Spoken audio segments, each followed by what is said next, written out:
시청자 여러분 안녕하십니까? 남북통합문화센터 평화통일 열린 강좌의 김지성입니다. 반갑습니다. 이 시간에는 철학인권, 경제, 문화 등 다양한 분야에서 유명한 분들을 모셔서 강의를 듣고 서슴없는 토크도 진행하는 유쾌하고 유익한 시간입니다. 오늘의 주제는 불교 통일의 마중물이 되다 라는 제목의 강의인데요. 오늘 강연을 해주실 연사분을 소개해 드리겠습니다. 안녕하세요, 법다스님. 네, 반갑습니다. 반갑습니다.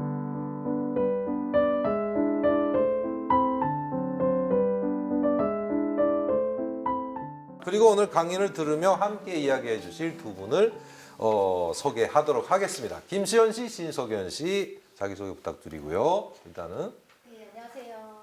북에서 온 바이올린 연주자 김수현입니다. 바이올린 연주가. 네, 그 다음에. 저는 25살 대학생 신석영이라고 합니다. 네. 안녕하세요. 오늘 주제가 불교 통일의 마중물이 되다인데요. 남북 불교 교류와 협력 그리고 북한 불교 지속 가능성 전망에 대한 이야기를 들어볼까 하는데 사실 우리는 북에서 살면서도 사찰이 북에 있다는 거 몰랐잖아요. 전혀 몰랐죠. 그래서 그 사찰이라는 이야기 자체도 낯설었잖아요. 법타 스님의 강의를 듣기 전에 먼저 법타 스님에 대한 소개를 잠시 해드리자면 법타 스님은 올해 2월 승려로는 처음으로 동국대 대학원 북한학과에서 북한 조선 불교도 연맹 연구로 박사학위를 취득한 북한 전문가이시기도 합니다. 한번 박수 치고 가죠. 네, 고맙습니다. 네, 그리고 지난 30여 년간 북한을 무려 100여 차례 오가며 남북 불교계의 대화 통로를 마련해 오셨습니다. 네, 이번에 북한 불교의 근간인 조선 불교도 연맹을 해부한 책 북한 불교 백서를 출간하셨습니다. 법다스님, 이 책에는 어떤 내용들이 담겨 있을까요? 그리고 북한 불교 백서 이 책에서 담고 싶은 메시지 간략하게 말씀하시면 어떤 거일까요? 지금 통상적으로 네. 북한에는 종교가 전혀 없다. 거기는 공산주의자들이고 사회주의 정권이기 때문에 네. 그렇죠. 6.25 전에 한 500여 개 있던 것이 지금 새로 진 것까지 한 8개쯤 되는데 그게 산중에서 엄존해 있고 또 거기를 지키는 북한식 스님, 우리와는 조금 다르지만 스님들이 있고 또 80년대 후반 88 우리 대한민국 88 올림픽을 하고 89년도 북에서 제13차 세계 청년 학생 축제를 할 때 그걸 마주하기 위해서 교회도 2개 짓고 성당도 하나 지었어요. 네네네. 그러니까 우리 한국식으로 종교를 이해하려고 하면 없는 거나 마찬가지고 우리 대한민국은 워낙 종교세가 세고 3분의 2가 지금 종교를 갖고 있기 때문에 앞으로 남북의 평화 통일, 그다음에 사회 통합, 정치 군사의 통일보다 더 중요한 것이 사회 통합 아닙니까? 네. 사회 통합을 위해서는 이 종교의 역할이 가장 크죠. 클 수밖에 없습니다. 또 통일운동하는 사람들뿐만 아니라 우리 일반 국민들이 알아야 되겠다고 해서 제가 한 30여 년간 통일운동하면서 북을 여러 번 다니고 하면서 모든 자료를 정리해서 북한의 불교뿐만 아니라 종교 전반 또 불교의 과거서부터 한 100년간의 뿌리, 북한의 뿌리 이것을 망라를 해본 것이죠.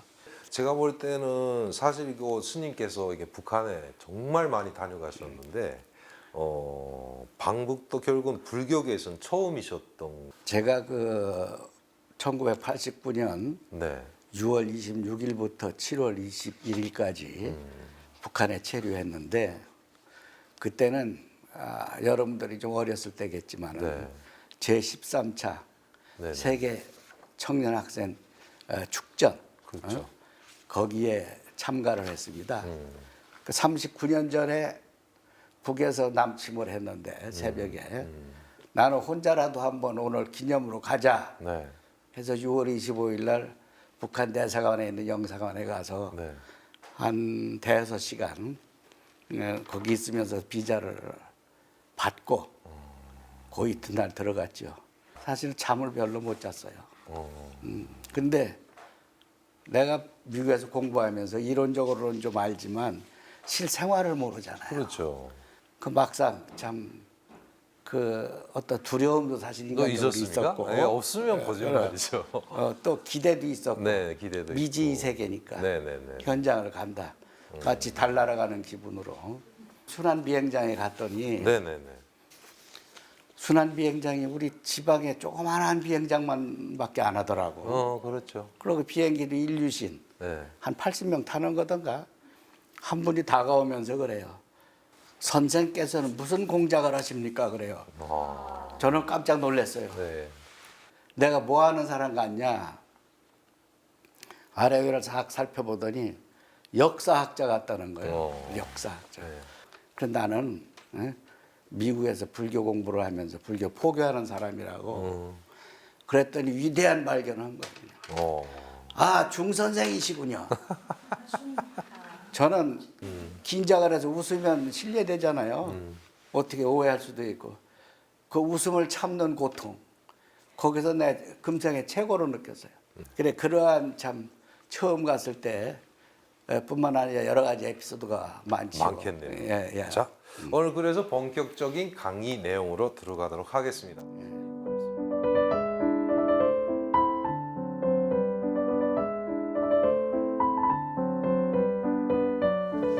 정말 오늘 뜻깊고 기쁩니다. 남북통일문화센터 평화통일 열린 강좌에 김주성의 평화 베이스 캠프에 제가 출연을 하게 돼서 기쁩니다. 우리 김주성 선생도 알겠지만 북한은 어느 면에서 종교가 필요가 없습니다. 왜냐? 모든 영광과 행복이 김일성, 김정은으로부터 나오기 때문에 거기가 바로 교주예요, 교주. 그리고 그 교주의 뜻을 받들어서 행동하는 말하자면 우리 스님들이나 목사 같은 분들이 노동당원으로 또 그달에 그분들의 바이블 성전이 바로 그 헌법보다 더한 노동당 강령이라든지 그대로가 또 수시로 하는 그분들의 교시 말씀이 바로 교시 아니에요? 그것이 바로 그 통치 수단이자 그게 교리입니다. 북한의 그렇게 김일성, 김정일, 김정은 세 지도자의 종교 간의 변화를 보면 얼마나 달라지고 있는가, 현실과 달라지고 있는가. 지금 저 위에 과거에 조선에 와서 십자가를 들고 하늘을 우러러 주여를 부르던 미국 선교사들이 오늘에 와서는 십자가 대신에 카빈총을 들고 임신부를 몇십 명씩 모아 총살하며 땅크로 어린애를 깔아넘기고 있습니다. 이건 6.25 때를 얘기하는 겁니다.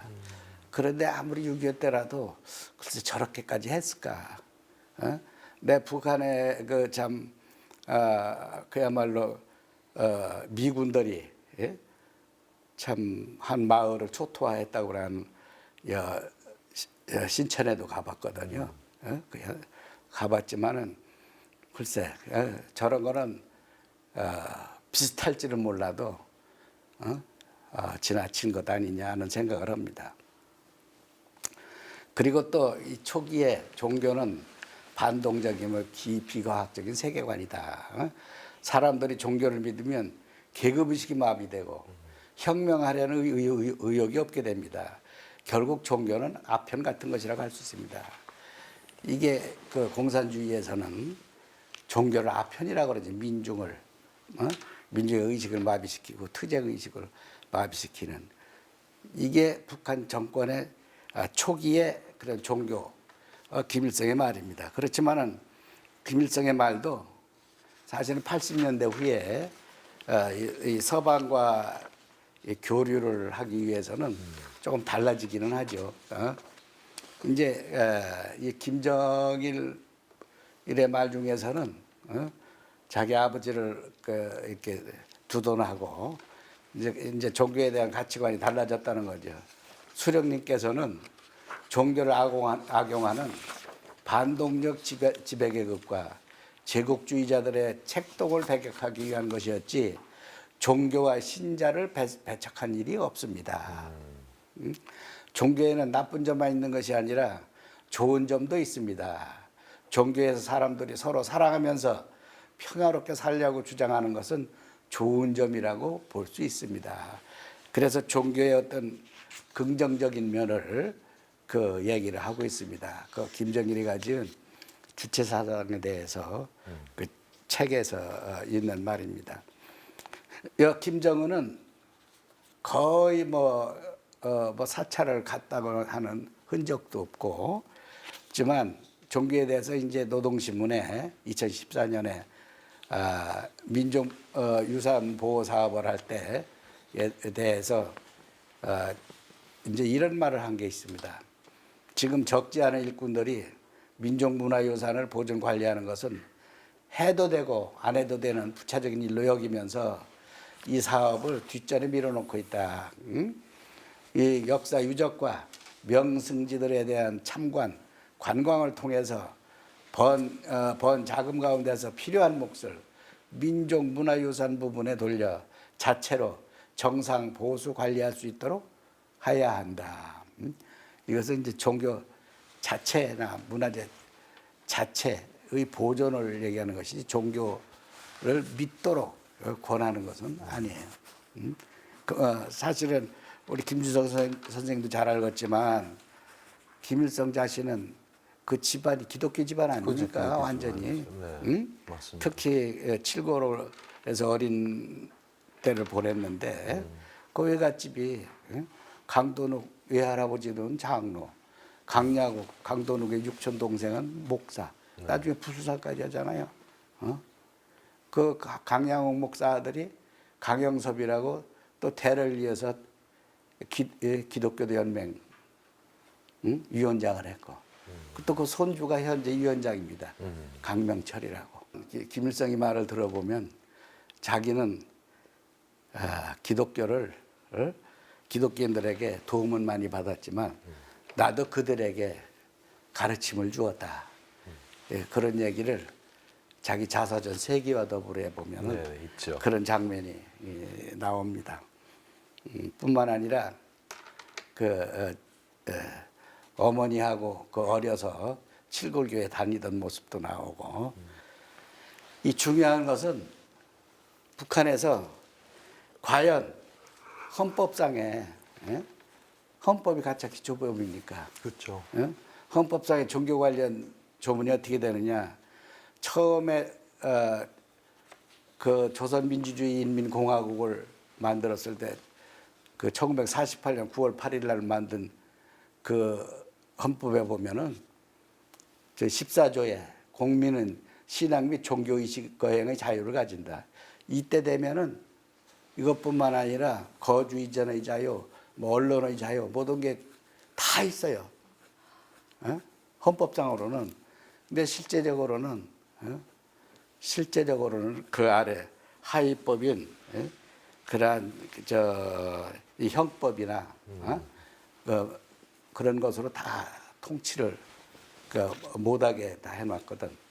근데 이게 이제 1972년도에 사회주의 헌법으로 바꾸면서 54조에 공민은 신앙의 자유와 반종교 선전의 자유를 갖는다.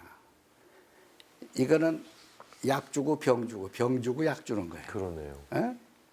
그러니까 반종교 선전의 자유는 뭐예요? 노동당원은 반종교 선전을 해야 돼. 일반인이 누가 그걸 받겠어요? 더군다나 72년도에 이 성분조사를 인민들 성분조사를 하잖아요. 그 성분조사에 보면은 이 종교를 가진 사람들은 전부 다 하위 계급이에요. 51계급, 40계급 넘어요. 여기서 이제 월남 가족 또 뭐 이런 사람들하고 비슷하게. 근데 그게 이제 92년도면 김일성이 죽기 80대 80세 생일이 4월 15일 아닙니까? 예. 그때 이제 그때 저도 그 북한에 평양에 있었는데 4.15에 4.15 그때 헌법을 바꿨어요. 4월 9일 날. 이게 아주 중요합니다. 현재까지 되니까 68조에 공민은 신앙의 자유를 가진다. 이 권리는 종교 건물을 짓거나 종교 의식 같은 것을 허용하는 것으로 보장된다. 누구든지 종교를 외세를 끌어들이거나 국가 사회 질서를 해치는데 이용할 수 없다. 여기처럼 목사가 데모하고 뭐 하는 건 안 된다 이 말이에요. 어? 턱도 없는 소리다. 근데 그 후에 사실 이 헌법 아래서 아주 이 세계적인 부흥사가 참 미국 대통령의 그 권고문을 받아가지고 가서 김일성 주석도 만나고 그랬어요. 거기 교회에서 한 번만 설교하게 해달라고 안 해줬어요. 절대. 그리고 그 다음에 95년도 헌법을 다시 개정할 때 저 위에서 누구든지만 빼고 똑같이 현재까지도 누구든지. 저기서 중요한 것은 뭐냐, 외세를 끌어들이거나 국가사회 질서를 해치는데 이용할 수 없다. 이게 중요한 대목이에요. 외세를 끌어들이면 말하자면 외국 선교사는 턱도 없는 소리야. 그렇죠. 남한에 가서도 안 돼. 우리도 외국이니까 더군다나 더군다나 미국 같으면 적대국이니까 더 안 되죠. 또 국가사회 질서를 해치는데 이용할 수 없다. 데모하면 안 되는 거야. 정치적인 구호라든지 자유를 날라든지 뭐 어쩌다든지 종교를 이용할 수 없는 것이다. 그리고 그 형법 같은 데 보면은 이 종교단체 기부를 강요하는 자는 2년 이하의 징역에 처한다. 이런 게 있으니까 아무리 허용을 해도 그게 제대로 되지가 않는다. 그래서 우리가 참 법상으로는 허용이 돼도 그쵸 어렵다는 말씀을 드립니다. 해방 직후 북한 종교의 현황을 보면은 이 불교 같으면은 우리 전국이 31본 대본산이라고 그랬어요. 한 400여 개에서 포교당까지 한 500개의 절이 있었고, 그 북한에 그때 이제 전국적으로는 한 1,500개가 됐으니까. 그리고 등록된 저건 조선 연감에 나오는 거예요. 등록된 신도가 37만 5천 명. 하나는 1945년 그 밑에 가로 여는 건 1950년대 연감에 나오는 겁니다. 그리고 스님들이 1,600명 있었고, 1950년대는 730명이 있었고, 이 지금 조선불교도 연맹이라고 하는 그 연맹은 처음에 1945년 해방되던 해에 12월 26일 날 북조선 불교도 연맹이라고 만들어 가지고 그 북이 그 후에 북을 떼고 조선불교도 연맹이라고 그렇게 가지고 있어요. 거기 보면은 조선불교도 연맹 현 위원장이 강수린인데 강수린이도 외척이야. 강씨문종 집안에 강씨문종. 네.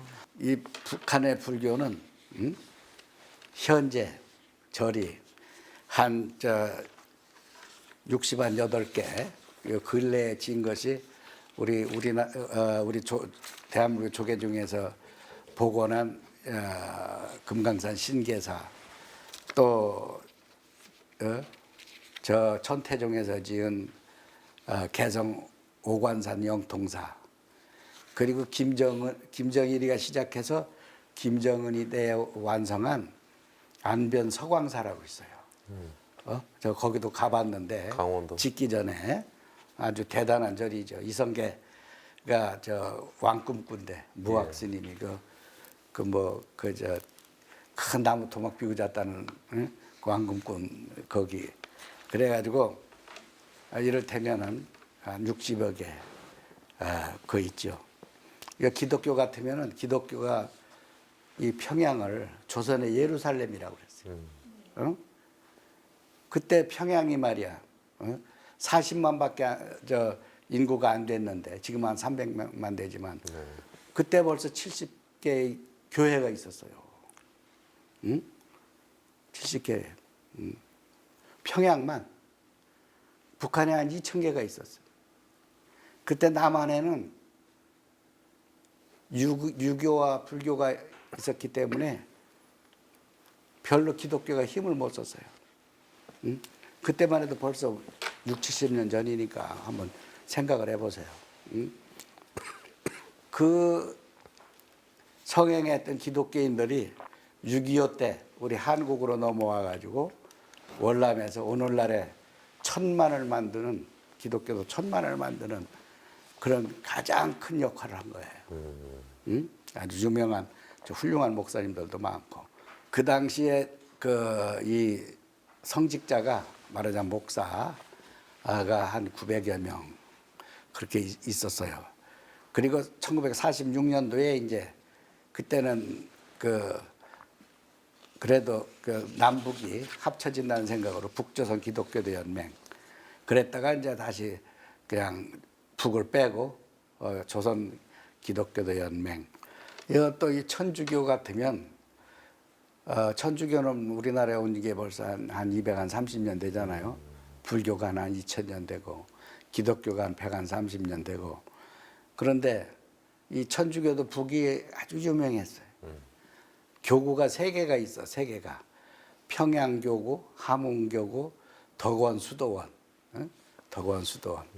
그 당시에 한 5만 명 됐다고 그러죠. 5만 명.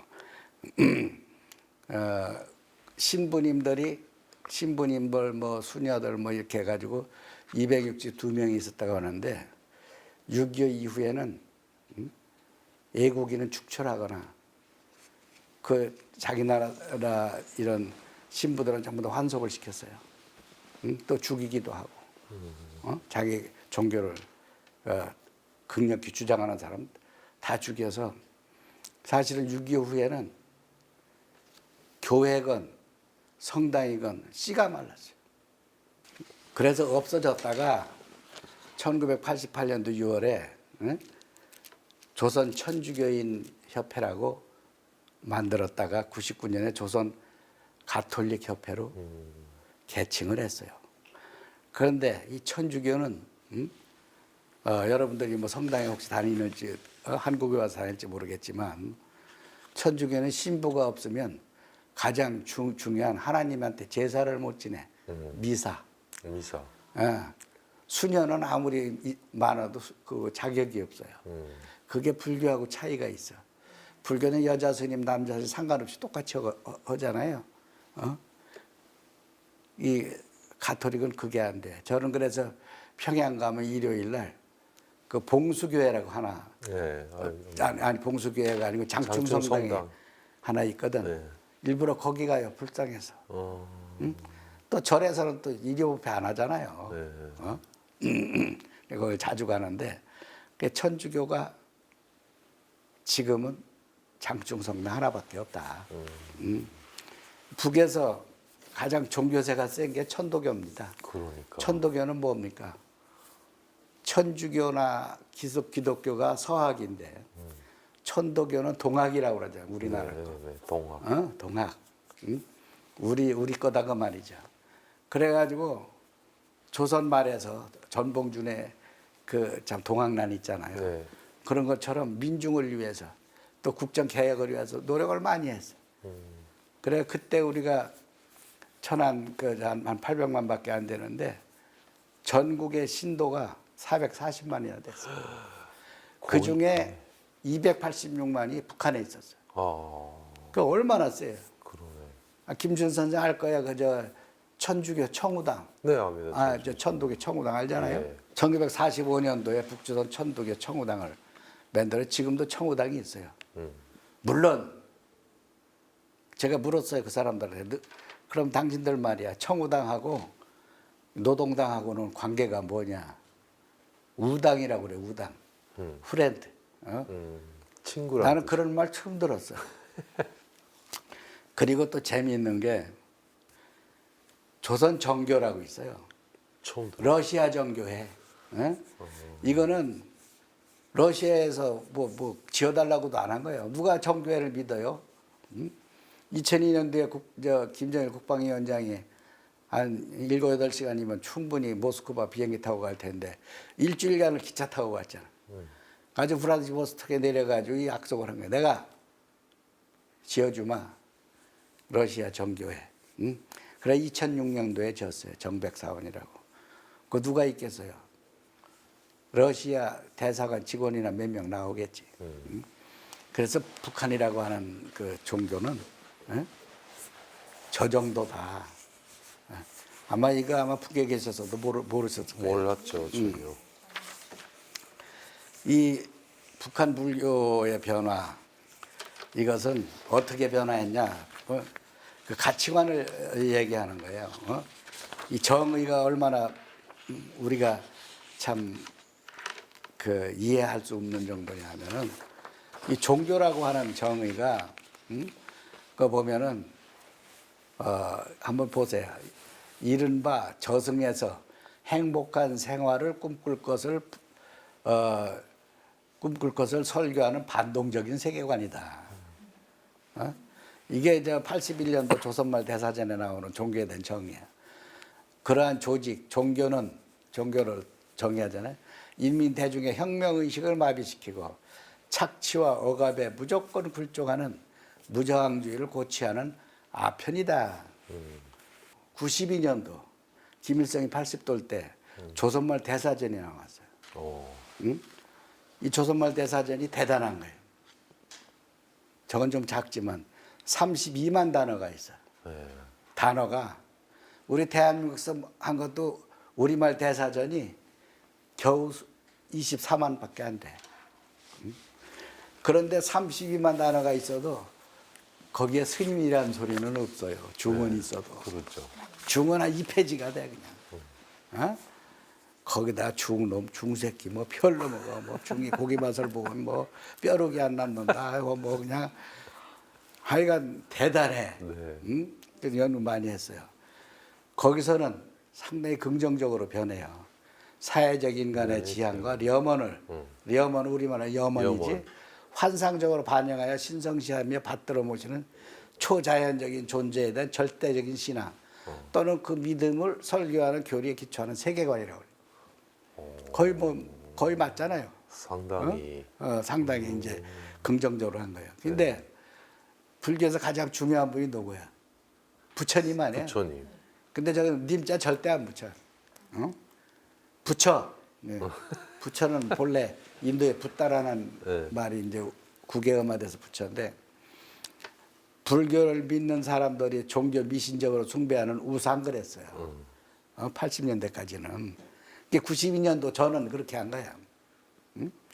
또 저 조선말 대사전 잘 모르니까 지금도 그렇게 그 인민들은 생각을 하고 있고. 근데 세상의 이치를 깨달은 자를 이루는 말. 짧지만 그래도 긍정적으로 된 거예요. 그럼 우리 팔만대장의 불경을 보면은 과거에는 불교의 반동적인 교리를 적은 책이라고 그랬는데 지금 간단하게 불교의 경전. 북한에서 가장 부정하는 게 뭐냐? 이런 이상의 세계. 천당, 극락, 지옥 이런 거. 극락 세계 보세요. 이게 우리 이상향 아니야. 근데 이건 뭐 정의가 형편이 없으니까 인간 세계에 대비해서 죽은 뒤에 행복하게 살 수 있는 세계라는 뜻으로 인민들을 착취, 사회 비참한 현실에서 외면하려는 목적으로 꾸며낸 가상적인 세상. 저는 이상이 없을 종교가 왜 존재해요? 현재 우리 딛고 있는 이거밖에 없는 건데. 그럼 죽으면 그만이지 뭐. 그렇죠. 그런데 극락세계를 제대로 했어요. 극락세계 주불이 아미타불이거든. 아미타불이 살고 있는 곳으로 죽은 뒤에 즐겁게 할 수 있다는 극락 정토가 있는 세계를 인간 세계에 상대해서 이르는 말. 간단해요. 만 됐어요. 그 다음에 이제 스님은 없으니까 나 같은 사람을 이 80년대에는 그 이전에는 뭐라 그런 줄 알아요? 불교를 미친 듯이 믿는 줄 알았어. 나도 미친놈이지. 절에 속해 있으면서 불교를 퍼뜨려 착취 계급에 복무하며 종교에 탈을 쓰고 인민을 착취해 기생생활을 하는 자. 내가 기생충이야. 인민의. 응? 기생충. 사실은 복 빌어주고 아주 그 아픔과 슬픔을 그렇죠. 거의 대신하려고 노력하잖아요. 다는 못하지만은 이 종교라는 게 그런데 성직자가 그런 건데 저렇게 이제 그렇게 아주 못 쓰는 거지. 그러니까 인민들이 상대하겠어요. 우리 같은 사람 상대 안 하지. 그런데 스님을 뭐라고 정했느냐? 집을 떠나 절에 들어가 불교 교리를 전문적으로 닦고 선전하는 사람. 아니 상당히 괜찮잖아요. 네. 저만큼만 돼도. 근데 절이라는 것은 뭐 하는 곳이냐. 중들이 부처를 놓고 종교의식을 지내는 집, 불교를 퍼뜨리는 거점으로 인민을 기만하고 그들을 착취하여 기생생활을 하던 곳. 그러니까 우리가 기생충 역할을 한 것이 절이야. 응? 이 기독교에서 보면은 이제 기독교 천주교를 한번 봐야 돼. 그 신교는 보면은 프로테스탄 얘기하는 거잖아요. 자본가들이 착취를 정당화하며 제국주의자들이 착취와 약탈, 남의 나라에 대한 사상 문화적 침투에 적극 복무하고 있다. 그런데 이제 92년도에는 새로운 교리란 뜻으로 프로테스탄트를 이루는 말. 프로테스트는 항거한다, 저항한다 그 말이거든. 개혁, 혁명. 16세기 종교개혁 때 새로운 교리와 계율을 주장하면서 로마 캐톨릭교에서 갈라져 나온 기독교의 교파. 그 다음에 이제 신부를 보면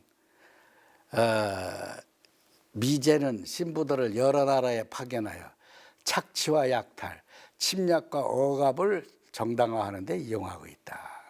교리를 전문적으로 선전하는 조직 그 주기에 있는 사람, 교국의 말단 조직의 책임자이다. 신부가 말하자면 말단 조직의 책임자. 근데 교회는 뭐냐? 반동 통치 계급이 정치적 비호 밑에 근로자들의 계급을 마비시키고 예수교의 교리와 사상을 퍼뜨리는 거점이다. 전부 다 부정적인 거예요. 그런데 이제 92년도부터는 기독교에서 여러 가지 종교적 의식을 하고 사람들에게 기독교를 믿도록 선전하기 위해 지은 건물. 리에배당이지, 리에배당. 리에배당. 재밌는 게 십자가야.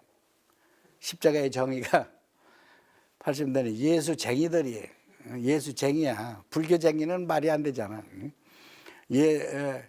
예수꾼, 예수쟁이들이 들고 다니면서 이른바 위원과 박해의 위작물로 삼는 십자 모양의 표막대기. 십자의 표막대기 맞지요? 그런데 이제 여기는 상당히 또 맞게 했어요. 기독교에서 교인들이 기도할 때 손에 들거나 일상적으로 목에 걸고 다니는 십자표 모양의 표. 이만해도 양반이지 뭐. 응? 선교사 보세요. 선교사를 아주 나쁘게 해요. 또 그런 역할을 한 적도 있고 사실은 역사적으로. 미제를 비롯한 제국주의자들이 예수교를 선전하고 보급한다는 명목으로 다른 나라에 파견하는 종교의 탈을 쓴 침략의 앞잡이. 다 간첩으로 봤어요. 응? 근데 기독교를 보급할 선전할 사명을 띠고 다른 나라에 파견되는 사람. 북한의 이 종교를 보면은 저렇기 때문에 종교를 거의 압살을 하고 그 다음에 종교세를 꺾고 특히 이제 46년도에 토지개혁을 해서 1946년도에 사찰 같으면 토지가 많잖아요. 다 뺏어버리니까 아무것도 없는 거예요. 그러고 노동하지 않는 자 먹지 마라. 응? 일 안 하면 스님들도 안 되는 거예요. 우리의 일은 뭐예요? 목 닥치고 기도하고, 응? 그러는 것인데 그거 하면 밥 먹지 마라 그 말이야. 어? 목사님이 설교하고 뭐 하는 거지 가서 땅 파는 게 일은 아니잖아요. 그러면 북한에서는 종교를 이제 억압하고 이러잖아요. 그러면 국가적 차원에서 사후 세계에 관해서는 어떻게 설명을 하고 있는지, 예를 들어서 죽으면 끝이다라고 말을 하는지, 어떻게 이렇게 국민들에게 그런 거에 대해서 얘기하는지 궁금합니다. 이 생명에는 북한에서 주체사상에서 그 두 가지가 있어요. 내 개인의 생명은 100년 안에 끝나. 내가 사회적 역할을 했잖아. 어? 사회적 역할. 국가와 민족을 해서 뭘 했다. 사회적 생명은 영원하다. 응? 그렇게 얘기를 하죠. 그런데 그것이 사실은 자기 정권을 유지하고 정권에 충성하도록 하는 하나의 수단이지. 예? 그게 진리가 아니야.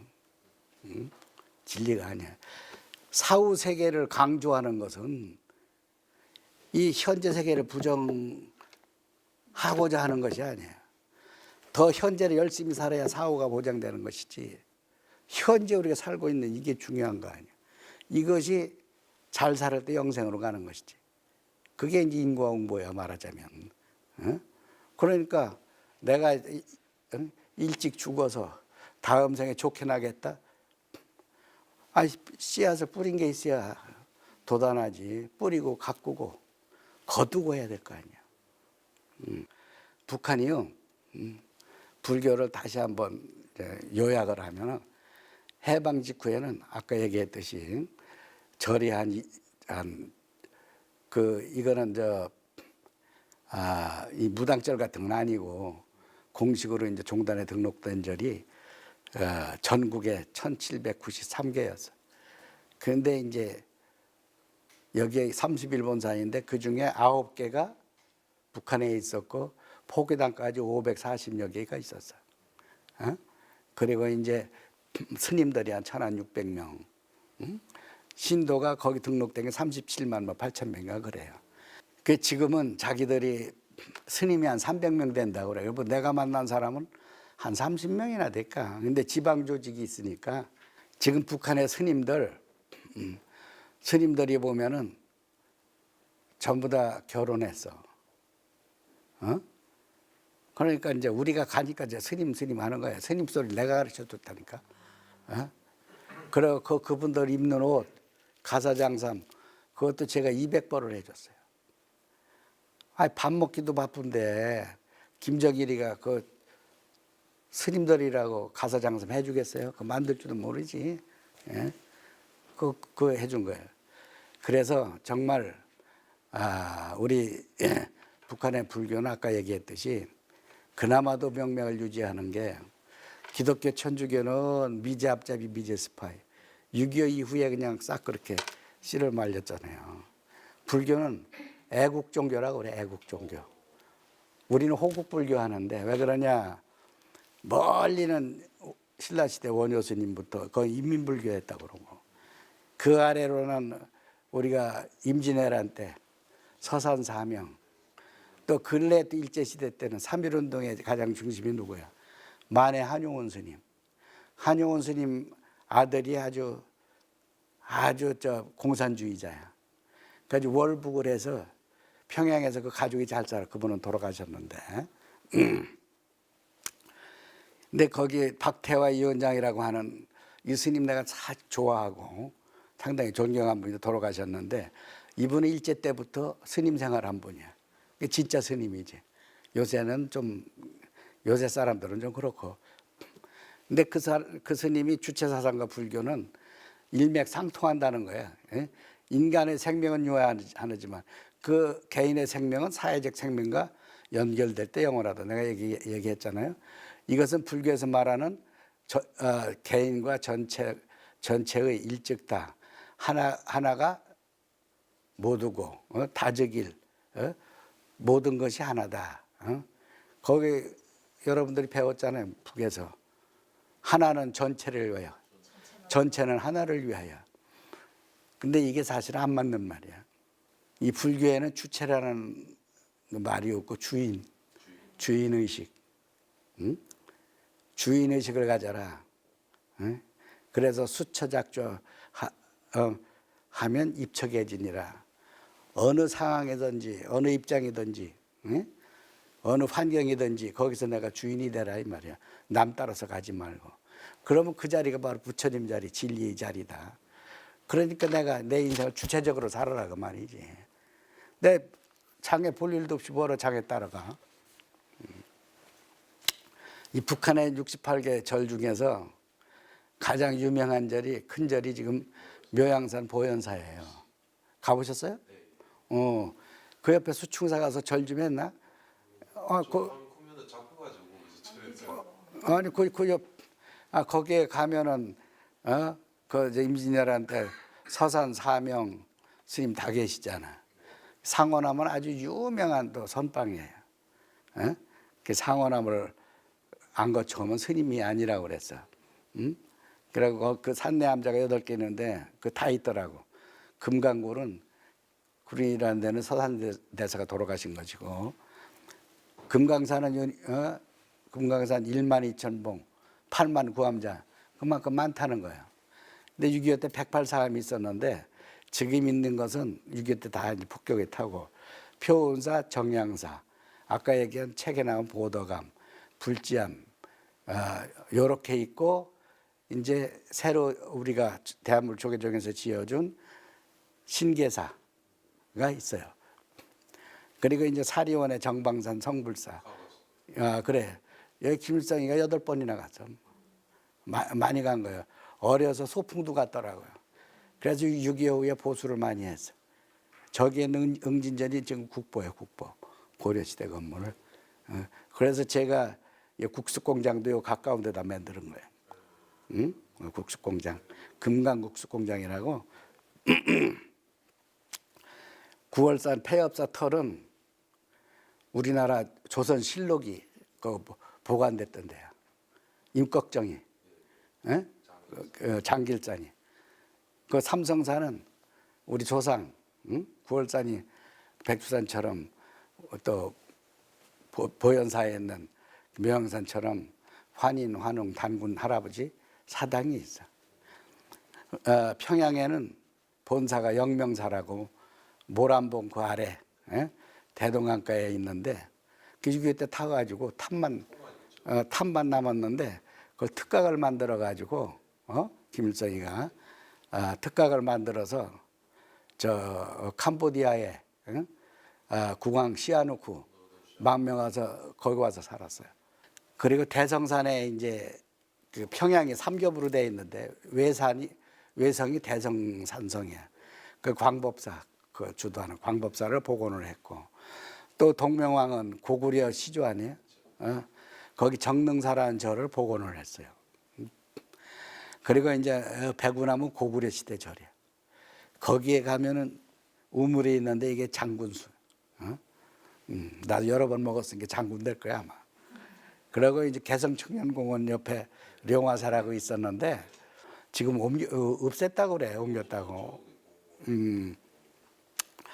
그리고 개성에 가면 안화사라고 하는 절이 있고, 고려 왕건의 동생 왕신을 견훤이한테 보냈는데 그걸 죽였어요. 그래서 그 동생을 위로하기 위해서 만든 절이고, 관음사는 박연폭포 아래 위에 있는 절이에요. 왜냐하면 그때는 38선 거기가 이남이기 때문에 폭격을 안 당한 거예요. 개성에는 그래, 개성 사람들은 자기 집 갈 수가 있어 지금도. 북한에 가서 우리 늘리리 기와집, 전통 기와집은 개성밖에 없어요. 그리고 현재 보유하고 있는 문화재를 보면은 총 문화재가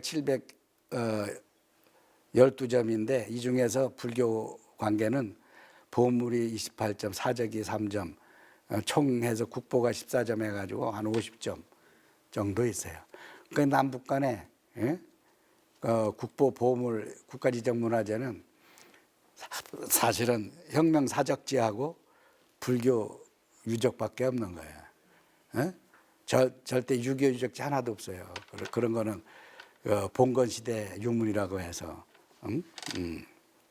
그리고 북한의 스님들은 말이 그렇지 공부하기가 참 어려워요. 저 3년제로 불교 학원이 있었는데 그거는 여러분들이 삼수갑산 알잖아요. 지금 삼수. 그 산 중에 중사라고 하는 절에서 3년제를 했어요. 지금 간부들은 거기 나온 사람들이. 그리고 이제 그 아래 사람들은 6개월짜리 단기 과정을 거쳐서 그 스님들이 됐어요. 그래도 요걸 나온 사람들이 지금 이 불교도연맹 중앙위원회에서 간부를 하고 있는 거예요. 요거는 우리 김일성, 김정일 두 분이 그 북한에서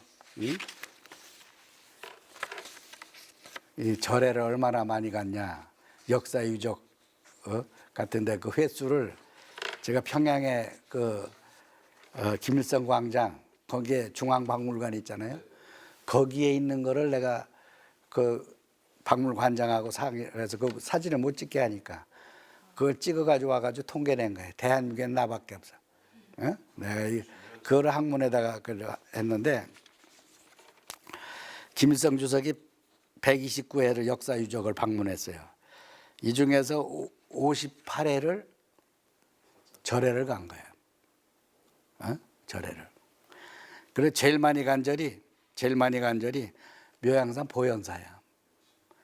그 보현사에 들어가면은 왼쪽에 김일성이 별장이 있어요. 조금 보여.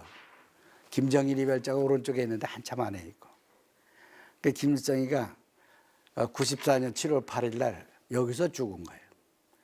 그때 8월 15일 날 우리 김영삼 대통령하고 회담을 하게 돼 있는데 어쨌든 거기서 급사해가지고 이 남북 관계가 사실 그 후에 별로 발전 못했는데 그리고 이제 아까 얘기했듯이 두 번째 많이 간 것이 성불사다.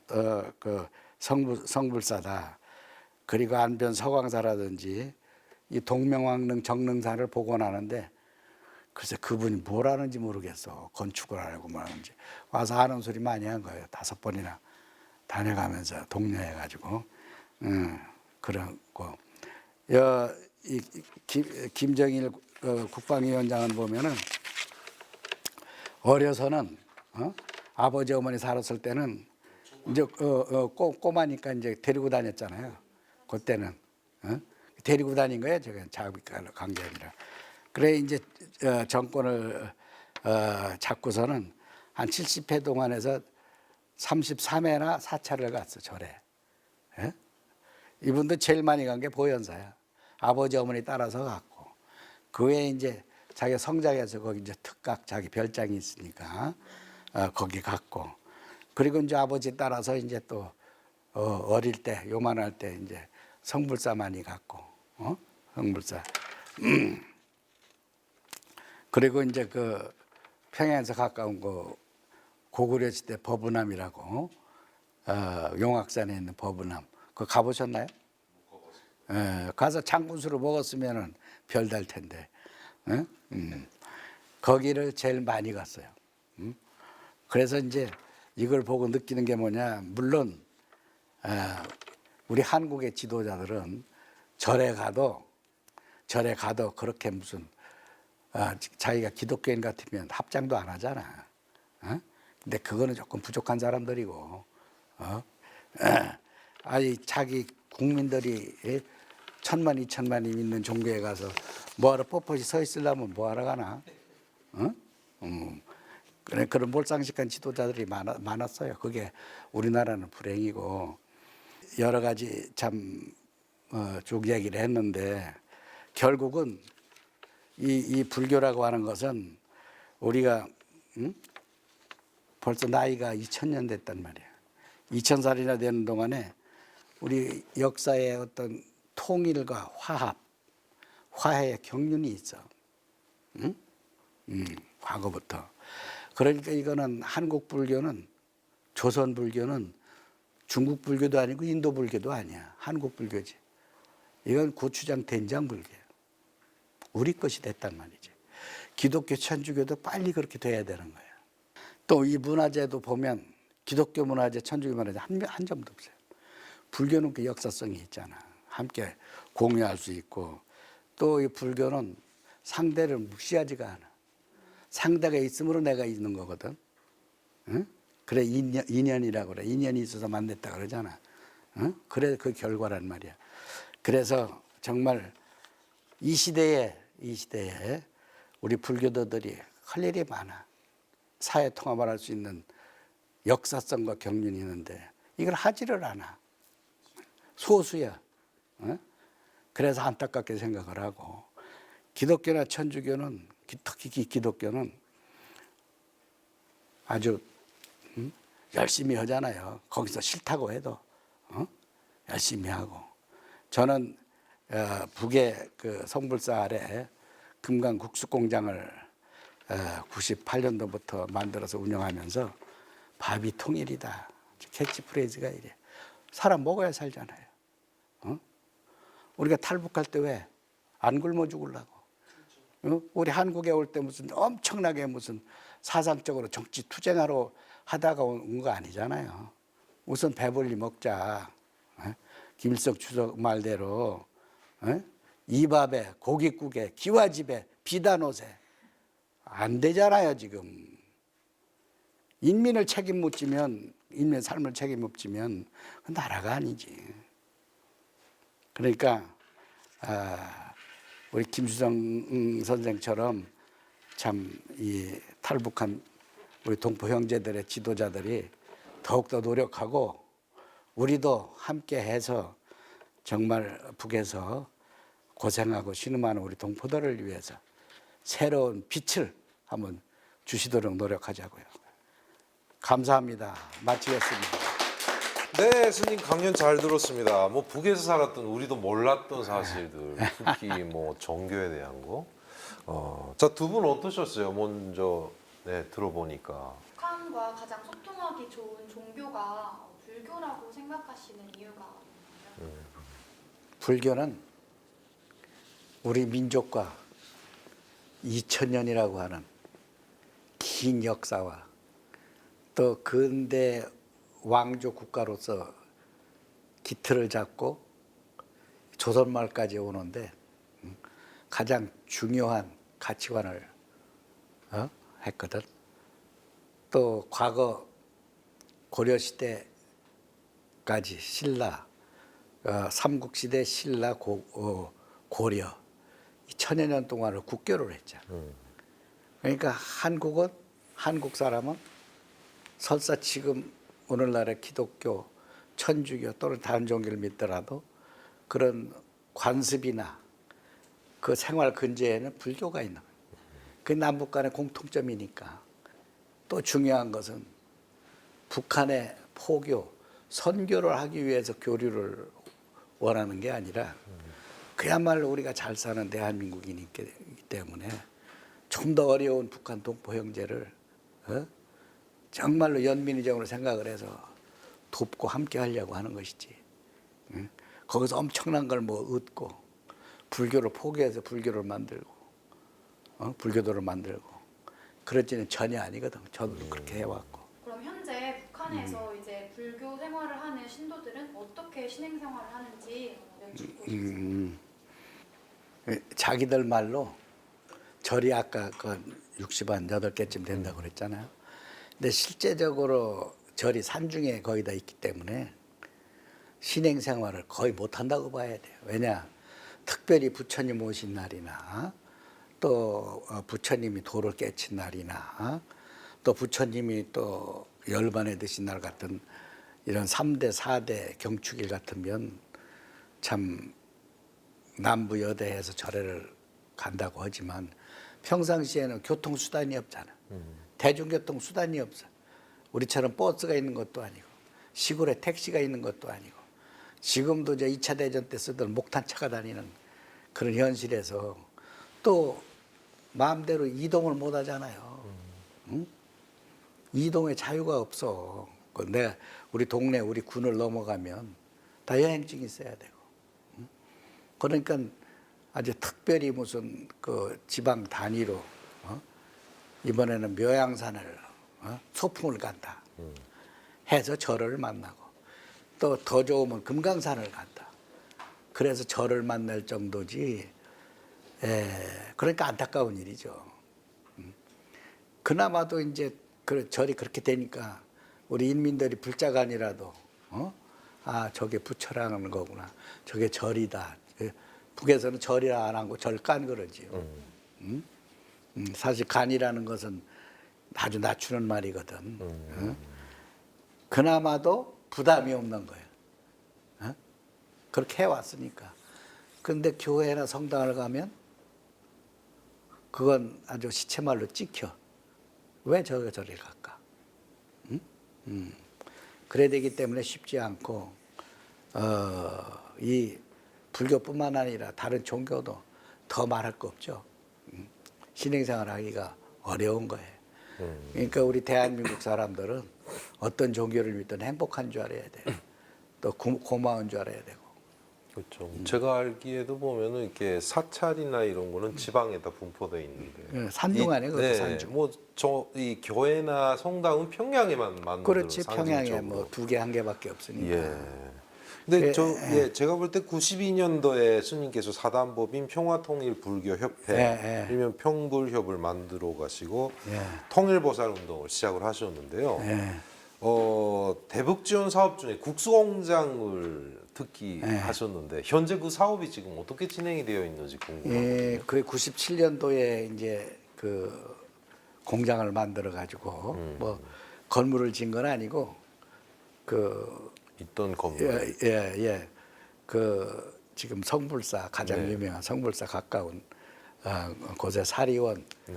그 지금 사리원 시로 돼 있어요. 거기다가 이제 국수 공장을 세워서 아까 말했듯이 먹어야 사니까. 우선 배가 불러야 뭐 세상이 편해지지. 그래서 저는 통일운동하는 캐치프레이즈를 밥이 통일이다. 밥이 평화다. 밥이 행복이다. 그 도와주는 게 뭐가 있어요? 쌀은 못 보내지. 그래서 국수 공장을 세운 거예요. 그것도 자동으로 해놓으면 그 전기가 들락거리기 때문에 안 되잖아요. 자동과 수동을 병행해서 전기 있을 때는 전기를 얼른 돌리고 없을 때는 손으로 돌려라. 그래서 이제 여기서 60톤씩 한 달에 밀가루를 보냈어요. 인천에서 남포항으로. 우리들은 그 진남포라고 그랬어요. 남포항으로. 그래서 불교대연맹에서 받아가지고 이제 보내주는 거예요. 그러니까 그 사리원까지 가는 그 1.5톤 트럭도 내가 여기서 보내줬고 다. 또 자전거도 또 자기도 필요하다 그래서 한 50대 보내줬고. 그래서 이제 운영이 잘 됐는데 10년 전에 그 천안함 사건, 연평도 사건 났잖아요. 또 박왕자라고 하는 여자가 그 앞에 그 앞자리 금강산에서 피살되고 남북 관계가 아주 안 좋았잖아요. 이명박 정부에서 아예 민간 정부 교류까지 민간 교류까지 싹 끊어버렸어요. 그게 오이사조치. 그렇게 못 보내지. 그래 그 후에 뭐 한 2번 북한에 갔었지만은 이제 더 이상 안 되니까 국가에서 못 보내게 하는데 갈 수가 있나요? 당신들 알아서 운영을 해라. 근데 아마 문 닫고 기계도 녹슬고 그거 아마 팔아먹었을 거야 아마 고철로. 안타깝네요. 수영 씨 뭔가 궁금합니다. 저기 스님께서는 우리 탈북민들에 대한 관심이 참 많으신데요. 저희 탈북민들이 와서 여기 남한에 정착하는 과정에 참 어려운 일이 많거든요. 여기에 대해서 뭐 해주실 말씀이 있다면. 내가 피부로 느끼거든. 내가 탈북자는 아니지만 제가 이 탈북자 아들도 있고 딸도 있고 탈북자 손주도 있고 사위도 있고 여럿이. 그렇죠. 이 탈북자들이 첫째는 인간적인 외로움이야. 혼자니까, 둘이니까. 그래서 특히 이제 설날이나 추석날 갈 데가 없잖아. 응? 그러니까 혼자 울거나 며칠 앉아서 그냥 해안에 넋두리를 하고. 그렇죠. 얼마나 가슴 아픈 얘기예요. 응? 국제 결혼한 사람은 저 친정 가면 돼. 갈수 캄보디아를 가든지 그렇죠. 월남을 가든지. 우리 탈북한 형제들은 갈 데가 없어. 가면 죽음이니까, 지옥이니까. 응? 그래서 현재 하고 있는 것은 탈북동포와 인연 짓기, 인연 맺기. 양부모, 형제 자매. 그걸 우리 사업으로 열심히 하고 있어요. 평화 시대니까. 그래서 정말 여러분들이 이 땅에서 빨리 정착을 해야지. 그게 통일 아니냐 이 말이에요. 어? 내가 민주평통에서도 우리 평통위원이 19,000명인데 두 사람씩 해도 35,000명 다 할 거 아니냐. 그렇죠. 어? 그거 실질적으로 그런 통일 운동을 해야지. 35,000도 우리가 수용을 못하면 2,500만을 어떻게 하냐. 제가 강조를 하죠. 네. 미리 인연을 가지고 계셨는데 저는 왜 몰랐을까요? 진짜 또 궁금하고 예. 지금 북쪽에서는 전화 연결음이라고 하죠. 여기는 컬러링이라고 하고요. 그 자체가 우리 소원은 통일이라는 그 노래를 한다고 해요. 네. 근데 이제 스님께서는 이제 남북 통합, 통일 그리고 저희 탈북민에 대한 이런 큰 관심이 큰 이유가 있으신가요? 우리 민족이 지금 한 8천만 되거든, 해외까지. 그렇죠. 예, 남북 합쳐서. 그런데 지금 남한이 지금 10대 경제 대국으로 성장했잖아요. 북이 우리보다 한 45배쯤 못 살아. 우리가 45배, 한 50배 가까이 잘 살아. 같은 체제인, 같은 나라인데도 그만큼 그 발전의 속도와 체제가 다른 거예요. 그런데 대한민국도 통일이 안 되면, 남북 통일이 안 되면 발전의 속도도 늦지만 한계가 있어. 더군다나 북에서는 지금 핵무기를 개발해가지고 우리는 머리에다 핵무기를 얹고 사는 거와 똑같아. 언제 터질지 몰라. 응? 물론 뭐 전쟁 안 나느니 뭐니 하지만 그래도 우리가 항상 위협 속에 살잖아요. 위험 부담이 있어. 또 세계가 우리만을 위해서 존재하지 않아. 그렇죠. 자기들의 이익이 있을 때 우리를 도와주는 거예요. 그러면 우리가 비록 분단은 남의 힘에 의해서도 했지만 이제는 우리가 앞장서서 우리 힘으로 하나가 되도록 노력해야 돼. 남이 시켜주지 않아요. 그건 바로 국가 발전이고 민족 번영이야. 또 민족의 생존이고 6.25처럼 다시 전쟁 난다고 하면 우리 민족은 지구에서 이 나라를 운영할 능력이 없어져 지구에서 사라질 수도 있는 거예요. 그리고 이런 절대절명의 현실을 너무 나의 현실에만 안주한단 말이지. 나만 잘 살면 된다. 나만 출세하면 된다. 이 안타까운 일 아니에요. 그러니까 우리 같은 성직자라도 그런 거 해줘야 되는 거예요. 더군다나 불교인으로서 2000년의 역사와 경륜과 경험 이것을 자꾸 버텨줘야지. 네. 만약에 통일이 된다고 했을 때 앞으로 그 그쪽 북쪽에 있는 사찰이라든가 그다음에 그 북에 있는 분들의 신행이라 이런 거에 대해서는 어떻게 전망을 하고 계십니까? 지금 이제 통일이 물론 대한민국 중심으로 될 거예요. 그렇죠. 그럴 수밖에 없잖아. 만일 북의 중심에 통일이 된다고 하면 김주성 씨나 저는 다 죽어. 어디 가야죠. 살아남을 수가 없어. 네네. 또 그 불행이고. 그렇죠. 캄보디아 봐요. 네. 얼마나 그 사륙전이 벌어지고 그렇죠. 지금도 못 살잖아. 나는 민간 교류보다도 더 주장하는 게 뭐냐? 삼통을 하자. 뭐냐? 통행 서로 왔다 갔다 하고 통상 중국 통해서 하지 말고 직접 장사하고 뭐하고 서로 이익을 주고 그러고 또 하나는 통신 편지도 하고 전화도 하고 또 북한에 TV도 우리가 보고 북한에서 우리 걸 보든 안 보든 상관없이 안 그래도 무슨 놈 여기서 전화를 하고 우리 노래 무슨 우리 가요, 우리 영화, 우리 연속극 다 가죠. 많이 본다고 그러실 네. 때 우리 다 봐죠. 김 선생도 그런 얘기하고 우리가 자신 있게 먼저 하자 이 말이에요. 자신 있게. 아니 100명 중에 그거 북한 저 TV 보고 아이고 북한 찬양할 사람 누가 있어요?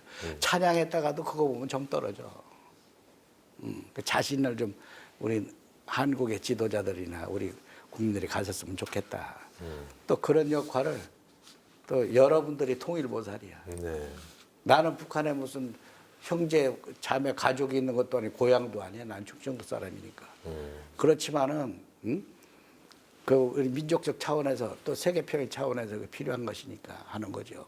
이 북한 불교 백서 이 책이 남북 통합에 어떤 역할을 했으면 하고 스님 생각하고 계신. 그리고 마지막으로 우리 많은 젊은 분들에게 꼭 하고 싶은 독담이 있으시다면 한마디 부탁드리고 싶습니다. 저 북한 불교 백서라고 하는 것은 네.